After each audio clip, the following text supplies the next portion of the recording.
right, welcome this evening, all you Warriors. We're excited for you to join us tonight for our live mentorship call. We are so pumped tonight. We have Skylar Wallace joining us here today.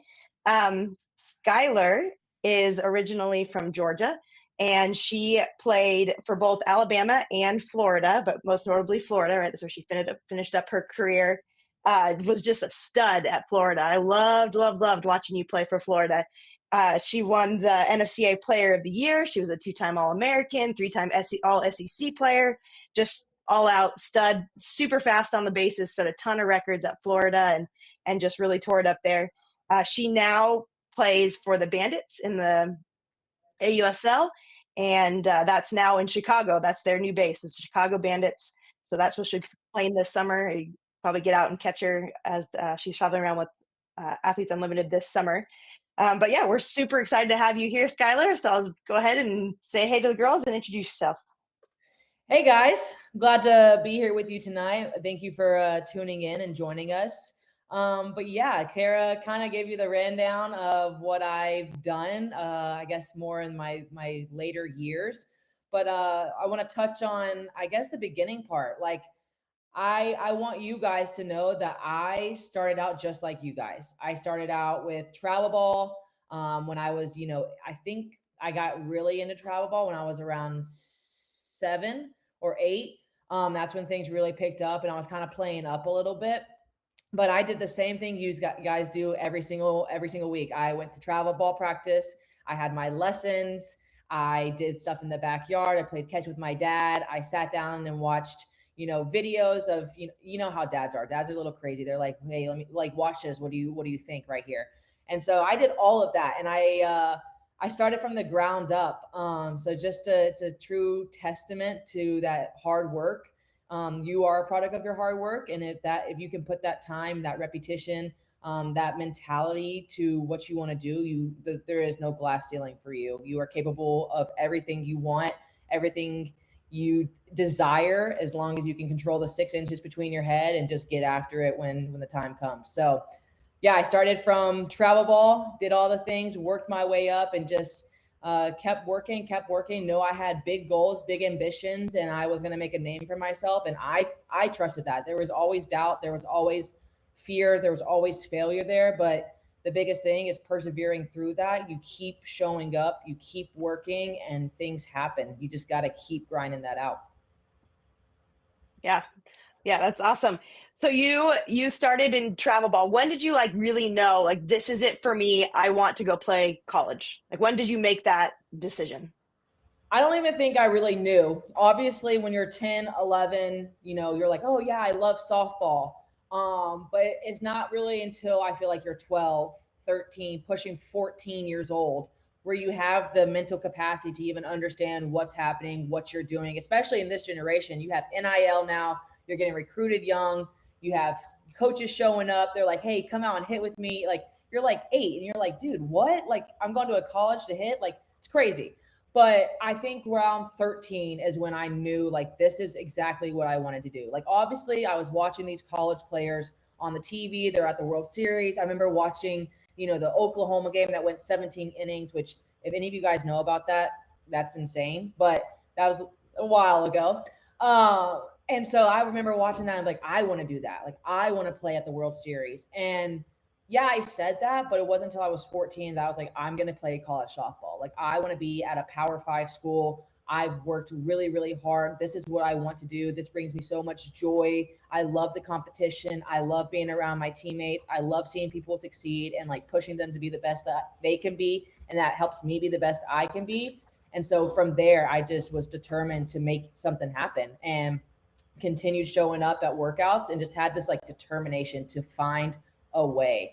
And then obviously got recruited at 14, which is young. I don't even think I knew what my favorite color was then, but here I am committing to a college, which is insane.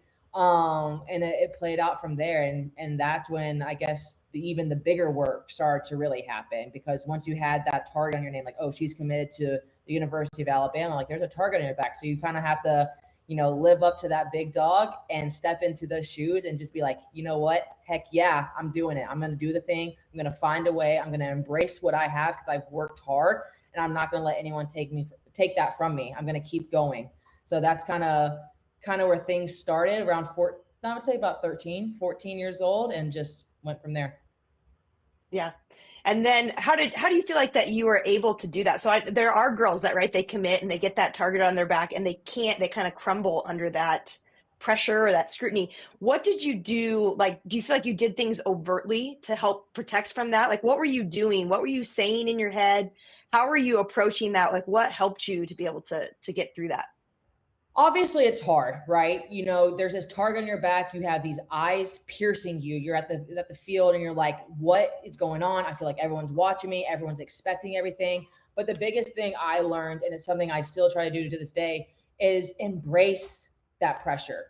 Like, that pressure is a privilege. Like, you don't get to, be a top player and have all these ambitions and have all these goals and then be like, oh, I don't want pressure. Like, that is such a privilege. Like, you have to embrace that. And so I leaned into my support system. Obviously, when things were tough, I was like, hey, like, I'm struggling. Like, my mind is weak. And I had those people there to pick me up. But I never got so weak in the mind where I told myself I can't. Or like that I remember my dad being like, can't's not a word in your vocabulary. Like, can't's not a word. Like, maybe it won't happen right then. Maybe like, hey, I need to adjust and this isn't the day. Or hey, this isn't working right now, but it will. Like, I'm going to show up tomorrow and I'm going to give it another shot. Oh, it didn't work again. Okay, that's fine. I have tomorrow.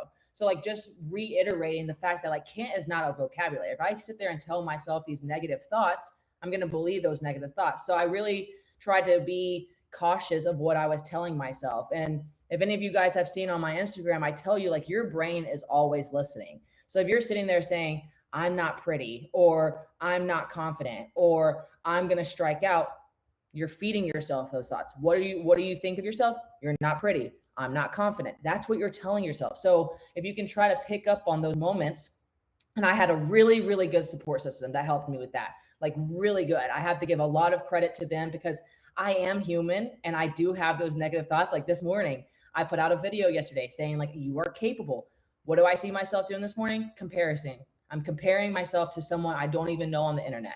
So what I do, I put my phone down, I shut off, and I went outside. I went for a walk and I didn't listen to anything. I cleared my head and I looked crazy because I'm sitting there having these same thoughts that I just caught myself. And I'm like, oh, I'll never be like that. I'll never. And I'm like, no. So I'm on this walking, and I'm like, I am powerful. I am strong. I am capable of doing X, Y, and Z. And like, this girl's walking past me like, what is this girl doing? Like, she looks crazy. But like, that's the thing. You have to be so cognizant and so ambitious that you have to feed yourself those thoughts. If you want to go get an A on your test, I am going to get an A on my test. I'm going to do the work. Obviously, I'm going to study, but then I'm going to tell myself I'm getting an A on this test. I'm getting an A on a test. Not like, oh, I hope I get an A on the test. Oh, I hope I go up there and I hit the ball. No, you are going to hit the ball. Okay, so then you fail, whatever. How can you show up the next thing? And so that was like my big thing, is just being so driven to continue to show up. On bad days, I struck out. Like, there's moments I went 0 for 10. I had a ground ball go through my legs, and I didn't have the coach that, was like, that's, pointing the finger. Like, we are all going to make mistakes.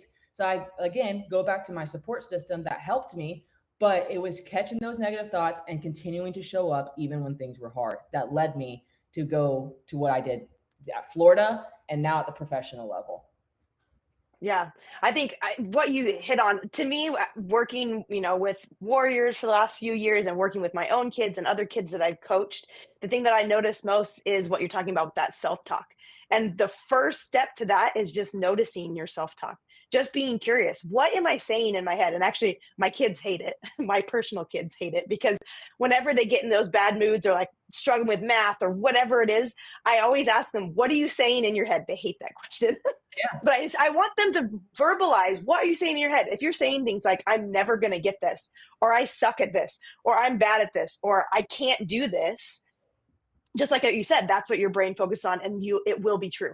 Right. And so I really just that first step of like even just noticing what you're saying in your head that's the only way you can change it. If they just say, oh, I don't know what I'm saying in my head, it's like, okay, well, then you have no power over it. You have no power to change it. But just noticing those thoughts is It like huge. sounds silly. Like it really does sound silly. Like if I was 12 years old or 10 years old or even 13, 14, and someone's like, my self-talk, like really that's what matters. Like it sounds crazy, but I promise you guys, if you can learn how to have positive self-talk and learn your ants, which ants is automatic negative thoughts. Okay. So if you can get rid of those ants, squish them in the dirt and rethink about a positive thought, I promise you, not only will you change as a person in a positive way, your game will excel because you're going to be able to catch on. You're going to be able to adapt quicker and you're going to be able to embrace the failure and turn that failure into growth.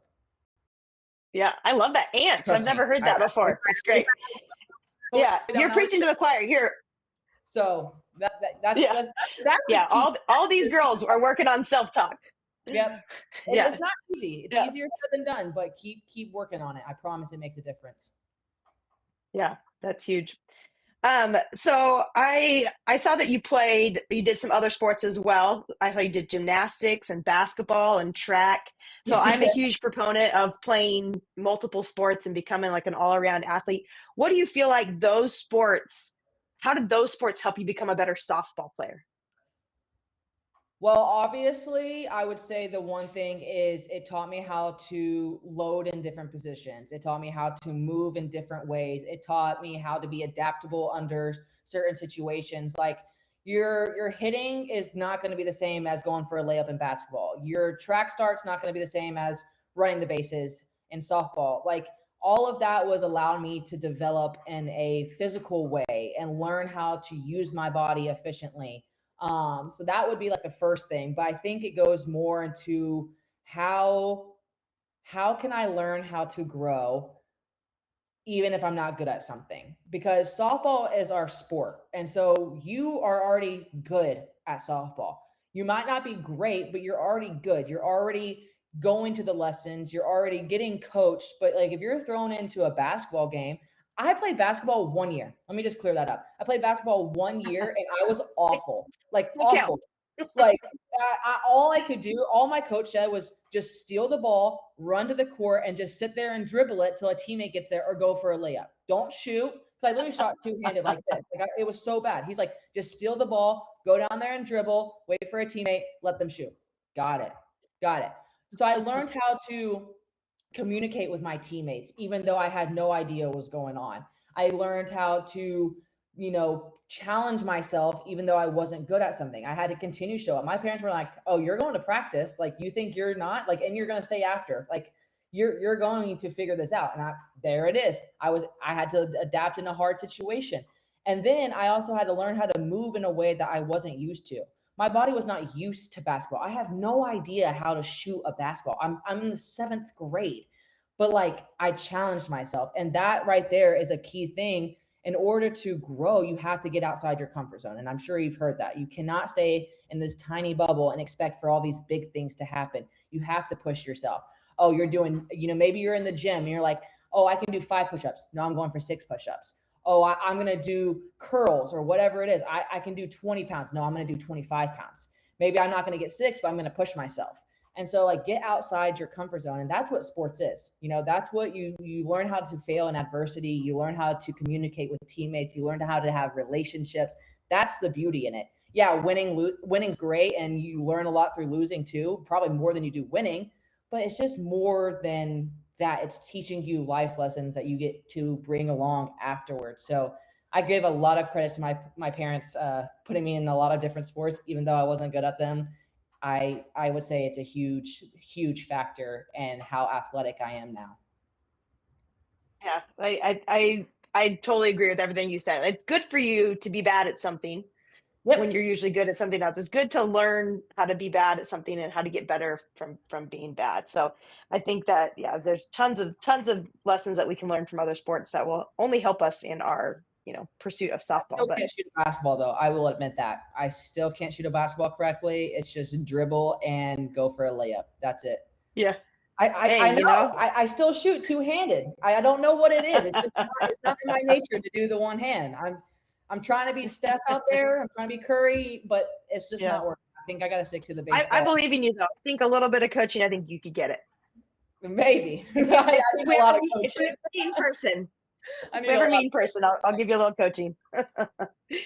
That's awesome. So let's talk now about your collegiate experience. Yes. So you started off at Alabama, and then COVID hit, right? That was your COVID year, was at Alabama. And then you transferred to Florida. So talk about like that. I mean, that's got to be a crazy couple of years, right? Going to Alabama, where you've been thinking for so many years you're going to go, playing there, doing well. You played well at Alabama.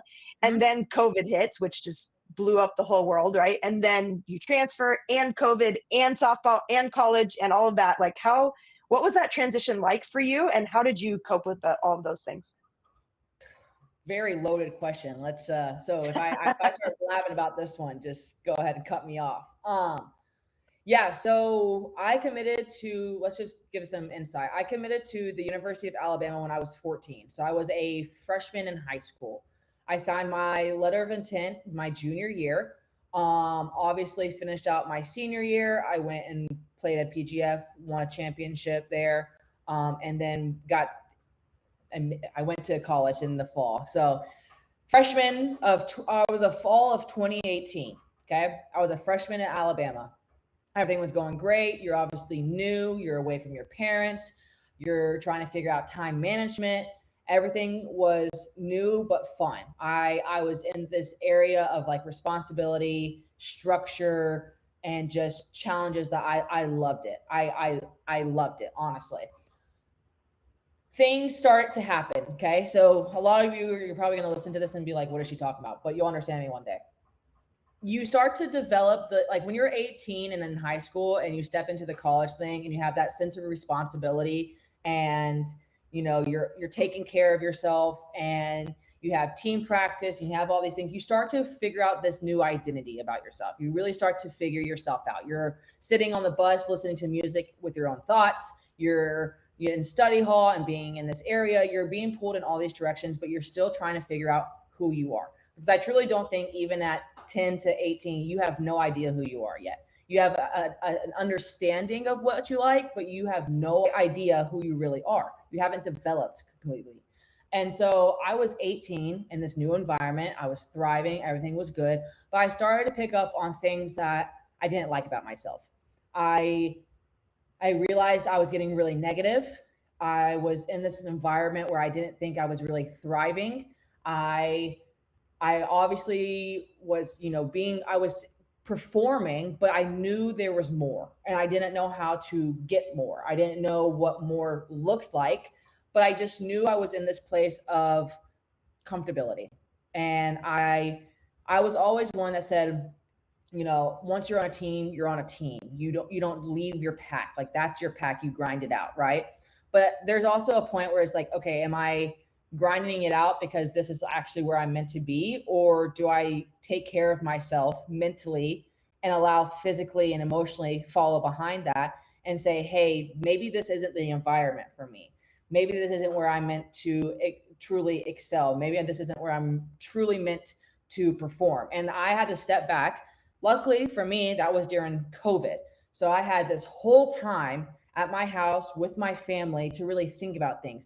And I remember getting on these calls with my team and being like, what's going on? Like, I'm not really enjoying this. I'm not really connecting with my teammates. I don't really feel like this is where I should be. I'm not growing mentally, physically, emotionally. I'm just staying stagnant. I was stuck. And I had to ask myself, is it because of what I'm doing, or is it because the people around me? Because I don't know if you guys have heard this, but you are a reflection of the 5 people you spend the most time with. So whoever your friends are, those 5 people, or your parents, maybe you spend the most time with them, you are a reflection of them. So how they act is how you're going to act. How they talk to themselves is how you're going to talk to yourself. Like, you are a reflection of the 5 people you spend the most time with. And so I realized I was picking up on other people's behaviors, and I was not in the environment. So I took a decision for myself to leave, because I knew there was more in the tank, and then I knew there was more I could do and a bigger impact. And yes, more success, as selfish as that is, there was more I could get. And I knew I was built for more. And so it was a really, really hard decision. I remember being up at night crying and being like, this isn't okay. I'm leaving a pack. I committed here. I gave them my word. and I feel like I'm breaking that trust. But I knew it was for my own sake. I knew it was because I had to take care of myself. And at the end of the day, you always have to choose yourself. So if you're in an environment where you don't feel like you can thrive, you can succeed, one, ask yourself, is it because of what you're doing internally and externally? And then if you're like, I'm doing everything I need to do, okay, now let's look to the outside and be like, okay, how can I adjust to this? So I made that decision to leave. I crazy enough, had a dream. My mom's mom passed away when I was 10 years old, and I was pretty close to her, and I hadn't seen her in years. So at this point, I'm 19 years old, almost 20, probably 20. And she came into my dream, and I remember she was sitting in my room and told me I was between 3 schools, and told me that I should go to the University of Florida. That's where I'm meant to be. And for some reason, some people call it crazy, some people call it intuition. I went with that. I was like, you know what? That's where I'm going. I'm meant to be there. I know something good's coming out of that. That was probably the best decision I ever made for myself, not just as an athlete, but as a human. I learned more about myself at the University of Florida than I could imagine. I had the resources necessary in order to succeed as a woman and as a student first. I was taken care of as a person. My mental health skyrocketed. I was around people who actually supported what I was doing, not the jealousy, like, oh yeah, I hope you win. And then they turn around and they're like, I hope I win more than her. No, I want someone that want my success more than they want their success, and vice versa. I want to see you succeed. I see the work you do. I want you to win. If that means I have to lose, great. You know what? I'll adjust. I will figure it out. But I want to see the people around me succeed. I want to see what's best for them.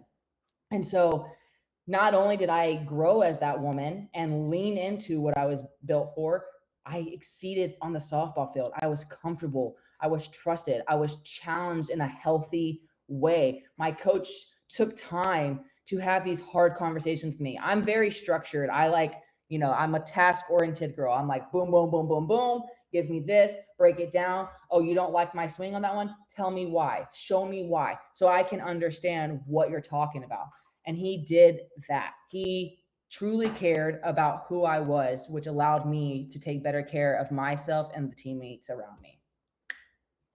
Yeah, that's awesome. Yeah, it's so different. When I've asked multiple people these questions about like transitioning between different things, and every answer is so different. But I love that idea of like finding out who you truly are and being true to that. And then just talking about if one of your core values is that you want everybody around you to succeed, like that's going to come back to you, right? Whatever you put out into the people around you is what's going to come back to you as well. And I think that's awesome. The more we cheer on each other, the more we're going to get cheered on and have that exact same support system. So I think that's a great mentality to have. To touch on what you said, just so you guys understand, if you're sitting there putting negative thoughts like, oh, I hope she doesn't win right here. I hope, I hope none of you guys are wishing injury, but like, I hope she gets hurt, or I hope, she doesn't get a home run and wins the game because I wanted to win the game. That toxic behavior, there's always a full circle. So whatever you put out always comes back around. Like, just know that if you're sitting there acting really bad, it might not happen immediately, but give it some time, and that's going to be a full circle, and it always comes back around. My mom always said karma always comes back around. So just continue to be good, continue to trust your people, continue to, feed those positive thoughts, want to see people succeed. That doesn't mean you want to see yourself fail. Like, you obviously want to be successful, but continue to lean into that, because when you put good into the universe, it gives you good back, and vice versa. Yeah, totally. All right. Well, that's so much wisdom. I really appreciate all that you've shared with these girls, and it's so great to hear from somebody like you who has achieved so many of the goals that these girls have set out before them, and to hear kind of like your path and your story of getting there and how you were able to be successful. And I love, you said it a couple of times, the idea of the 6 inches between your head, right? You said your dad would tell you that all the time. Mm-hmm. And just recognizing that physical talent will only ever take you so far. And in the end, really, the difference between the good players and the great ones are what's between the ears. 100%. And so putting time and effort there really pays back big dividends. And I can tell that you've seen that in your career as well. Yeah, if there's one regret I have in life, it's I didn't learn or listen to that sooner. Like, I didn't understand. I would honestly say probably the last 4 years. Like I knew it mattered, but there was always, moments that I was flawed. I was human, and I showed my butt, and I was selfish, and I was frustrated because I deserve to be frustrated though. Like I put in so much work that I deserve to be frustrated. That's okay because I care. It's cool to care about things.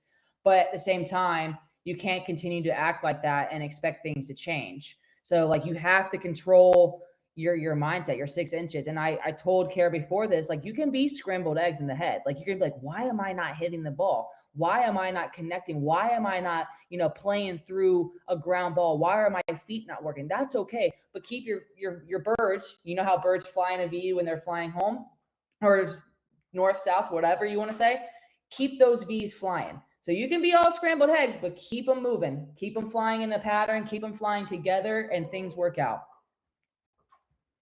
Yeah. Awesome. All right. Well, we want to open it up to all you girls here. If you would like to ask Skylar a question, we got a couple in the chat. How did you know that you wanted to go to college? Does that mean specifically like which college, or that she wanted to go in college in general? I'll answer both. Okay, go for it. I knew I wanted to go to college because I wanted to play college softball. I wanted to be on that platform. And like you guys know, well, maybe you don't know, but there really wasn't like a other alternative. Like it was, if you wanted to play at the highest level, college softball was the highest level. And that's something I wanted to do, but I also wanted to go to get a degree. I feel like times have kind of changed now where it's not like some people say as important to get a degree. I think college is probably one of the best and coolest times because not only do you get to really figure yourself out, you get to meet new friends, you get to explore a lot of different options. And there's so many resources on these campuses of different friend groups, different mentorships, different opportunities that you can tap into and take advantage of. And I think that is like a cool thing because you get to really learn what you like and what you don't like. You get to make friends with people not just stuck at your high school. And so there's so many people from all over and you get to have a different perspective on things. So I wanted to go not only just for softball, but just to kind of have this new environment and new people around me and really grow as a person and as a friend. I thought that was really cool and a time that I wanted to capitalize on. And everyone says college is the best years of your life. And I honestly believe that. Like, yeah, going to the parties are sick and you meet all these friends and you're doing all these cool things and you have no parents there and there's no responsibilities in a way, but like, it's just a moment of like, you get to like let loose in a sense. And because afterwards being an adult, let me just tell you, is not that fun. Like, yeah, there's a lot of good, don't get me wrong, but adult bills and like trying to get adult money it's hard. And like, it's not the most enjoyable. Like there's a lot of hardships that come with it. It's a lot of cool moments too. Don't get me wrong. Like I get to live in a house now by myself. I have, all these cool things I get to do day in and day out, but like, it also is hard. And I am the sole, provider. So like I have to really take care of myself. Like my parents aren't holding my hand anymore, doing my laundry and cooking me meals and cleaning the house. Like I have to do all that. That's my responsibility. So yeah, it's a lot, but now that you are a pro athlete, what is a day in your life look like? So right now, my day in the life looks pretty much the same every single day. I would say I'm in my heaviest part of training because I am heading over to Japan in the next week and a half. I leave not this coming up Monday, but the following Monday, so the 16th, and I'll be living in Japan for 3.5 months. So right now it looks, usually I have the morning times for myself. So depending on when I have to be up for training, it usually fluctuates. So like tomorrow's a little bit of an earlier day. So we'll go through my schedule for tomorrow. Tomorrow I'm going to get up at 5:45. I'm going to take care of my dog. I'm going to take him for a walk, make sure that he gets active and gets moving. I'm going to come back. I'm going to cook myself a really protein dense breakfast, probably some eggs, sourdough, and maybe some yogurt or something. I'm going to make sure I get a really good meal in because breakfast is really important. And I'm trying to hit that protein in to fuel me for my training. I'm going to head to the gym about 8 a.m. where I will go and hit for about an hour to an hour and a half, depending on how things get some work in hitting wise. I have speed at 10. So there's a group of us that go to speed every Wednesday. So I have speed work from 10 to 11, which is usually a lot of fun, but challenging too. I've been working really hard on fixing my running technique. So that's been a challenge and kind of frustrating at moments, but that's always good. I love speed days. And then from there, I'll have about 15, 20 minutes. I'll have my lunch packed, ready to go because I need to fuel up again. I'll drive 30 minutes to my fielding lesson. I'll go field from 11:45 to about 1:15, hour and a half or so. Get my butt kicked, get challenged, grow a lot during that. I've been working on a lot of things and cleaning up a lot of things. So if you think you get to the pro level and it's like, oh, you just know everything, you're wrong. I still go to hitting lessons. I still go to fielding lessons. I'm still learning. Do I know more of my cues of like what I need to clean up? Absolutely, because I've paid attention to those mistakes and I've learned how to process and, adapt with those and make myself better. So I've had progression with that. And then from fielding, I'll come home, usually shut it down, but then it goes back into taking care of a dog. He is very active. He's 9 months, so he wants to get outside. I'll probably eat like a little bit of another protein snack just because I did have a heavy fielding thing. And then it's a lot of editing, a lot of emails, a lot of if I have calls or meetings or in the afternoon. If a podcast, if I have time for that, kind of just taking care of myself mentally. I've done all my physical work, so I'm trying to take care of myself mentally now. And then I'm actually going to go to dinner with a friend since I do leave in a week and a half. So I'm going to go enjoy that. And then it'll be tucking myself in for bed and laying down and closing my eyes, looking at the back of my eyelids because I'm going to be exhausted. So that's what a day of my life looks like. Full day.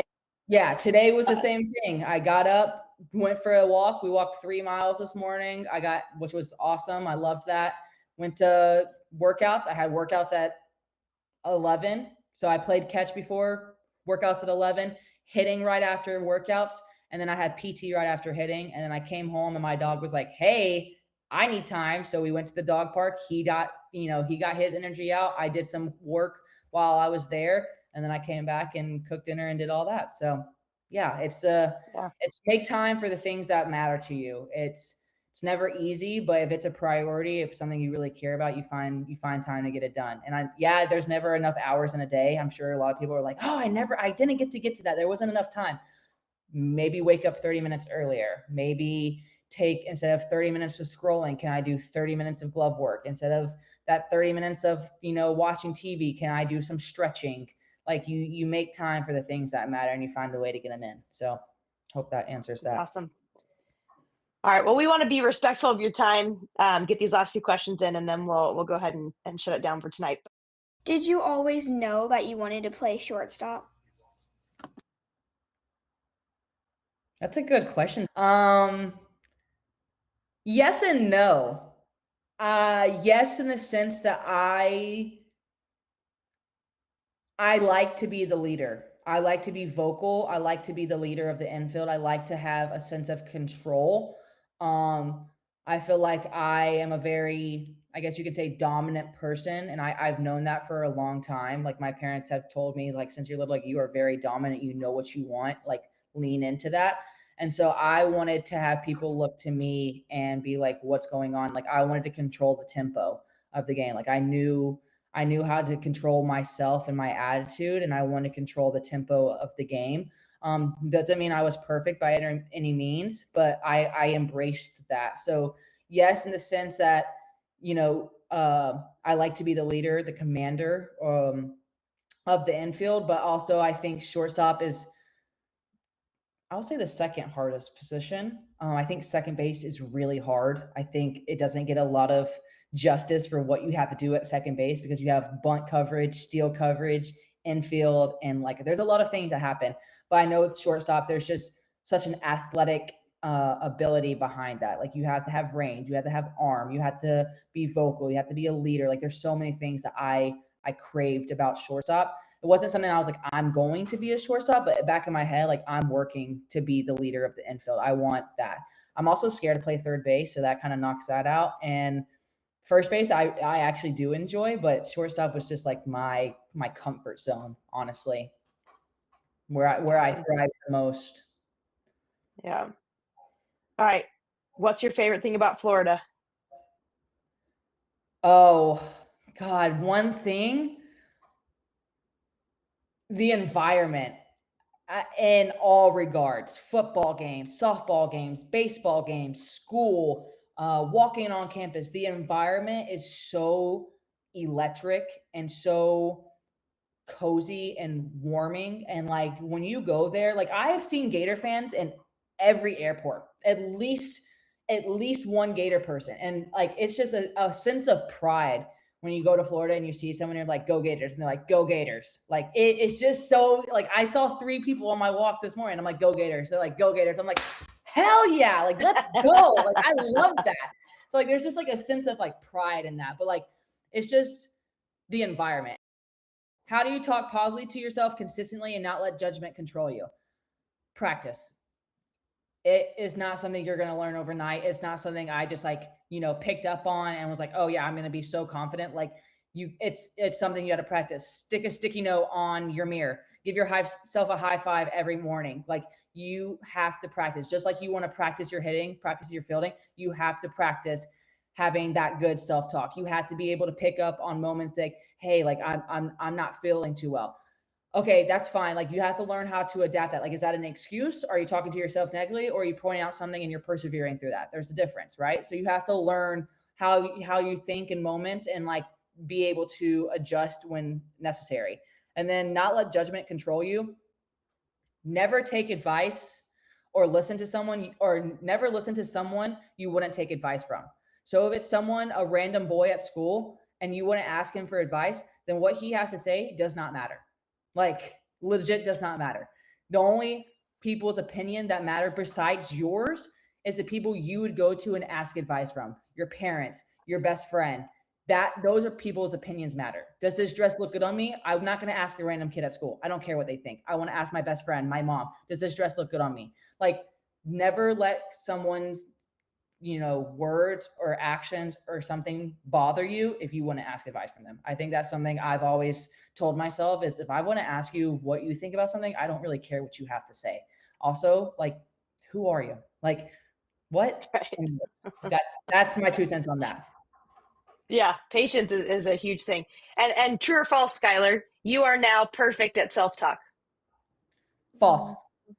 Yeah, right. Like I think that's a big thing that gets overlooked. Like honestly, that self-talk piece is something that's never just going to go away. You're not going to get perfect at it because our brains are wired in such a way that it's easier for those negative thoughts to come forward than the positive ones. And so it's something that you will be constantly working on, and it gets better with practice. It doesn't go away and it doesn't get perfect. Yep. And just to feed into that, and I'll be done. I could talk all night. Like I still have those negative thoughts. I still have those moments. Like this morning, like I said, I woke up, I'm doing my thing. I'm like, let's go for a walk. I'm sitting on my phone for a second. I'm enjoying my drink. I'm, having hot water, whatever. And I'm comparing myself to this one girl on the internet. And I'm like, oh, like she just has it so easy. She just has it all figured out. Like that's not fair. And I'm like, phone down. I'm like, that's it. We're going to put the phone down. I'm going to put my shoes on. I'm going to go outside and I'm going to walk. And I walked. Well, what happened on that walk? Those thoughts started coming back. I'm like, I'm feeling good. Oh, but she has it so easy. And I had to sit there and legit talk to myself out loud. Like it's things like that. Like not only am I thinking those positive thoughts, but I'm saying it out loud and I'm hearing myself say them. That it's like, okay, I'm feeding myself those thoughts. Whether I thought they were true in that moment, I picked up on it and I was sitting there like, oh no, positive. Like just throwing good fuel on my way. I'm throwing good karma. Like I'm talking to myself nice. And what happened? 20 minutes later, I'm like, I'm untouchable. You can't tell me anything. Like I have it going on. I'm having the best day of my life. Let's turn this music on. I'm heading to the gym. Let's get after it. Like it's just a switch like that. I could have sat there and been like, I'm so tired. Like I got 8.5 hours of sleep. Why am I tired? Oh, I'm so tired. Now I'm telling myself I'm tired. Oh, I don't really want to go work out. Now what I want to do, I don't want to work out. Like it's just practice, and something you have to choose every single day. Because even at my age, even though I've sort of figured it out, I don't have it all the way. I'm not perfect. That is part of being human. You are going to have bad days. It is okay. Pat yourself on the back and figure out how to show up better tomorrow. That's awesome. Well, Skylar, I think we really all could sit here and just listen to you talk all day. Like maybe we need to have you come back. I don't know. This has been such a good conversation. Like I credit you guys for asking questions and being engaged. Like it makes it so much more enjoyable for me and just allows me to feed into you guys more. So I appreciate you guys coming ready to listen, ready to ask questions. It means the world to me. So thank you guys. And thanks for having me tonight. Yeah. Well, thank you so much. We really, really appreciate you taking the time to come chat with us. We wish you all the best luck in Japan. That's going to be super awesome to be over there. Wish you the best of luck this summer in Athletes Unlimited. I bet you anything, there'll be a handful of these girls at some of your games as you guys travel around. So yeah, I hope to see we really, really appreciate it. I do hope to see you guys on Instagram. If you want to see some cool Japan things and all the content, just make sure you tune in because I'm going to have no one else there but myself. So there's going to be a lot of content and a lot of stuff going on. So make sure you tune into that. That's awesome. Well, thank you so much. We really, really appreciate your time.